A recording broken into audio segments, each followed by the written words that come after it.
तुमचं पूर्ण नाव काय?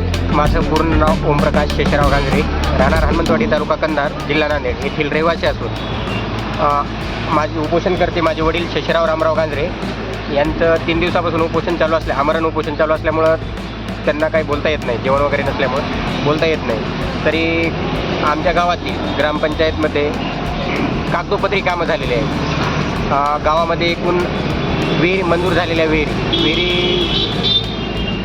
टोटल मंजूर आहेत 8 आणि गावात विहीर खोदकाम झाले 1 आणि बाकी समजे कागदपत्रावरच काम चालू आहे. तुमच्या गावामध्ये विहिरी टोटली किती आलेल्या आहेत?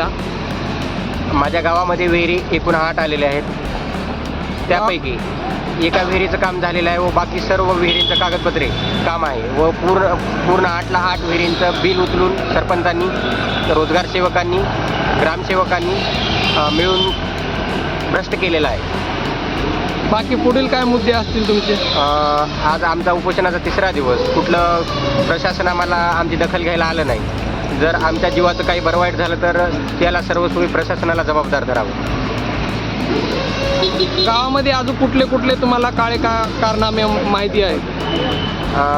आमच्या गावामध्ये स्मशानभूमी बांधकाम केले, त्या स्मशानभूमीला रस्ता नाही, त्याचं पण बिल उचलून खाल्लं सरपंचांनी.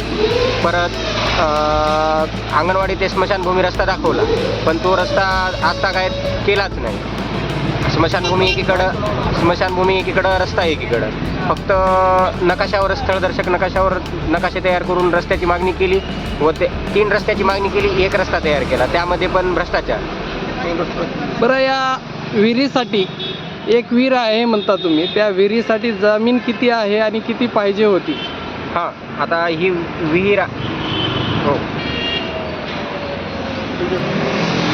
आमच्या गावात एक विहीर अशी आहे, आमच्या गावातला रहिवासी नसून ते घोटका गावातला रहिवासी आहे. तरी हनुमंतवाडी गट क्रमांक 51/2 मध्ये नामी प्रभाकर संग्राम सुरनर यांची जमीन आहे 35 गुंठे. तरी बी त्यांनी विहीर मंजूर करून घेतली, कागदपत्री विहिरीचं काम न करता 5 लाख रुपये उचलून घेतले. शासनाचे त्यांनी पैसे उचलून शासनाची दिशाभूल करत आहेत.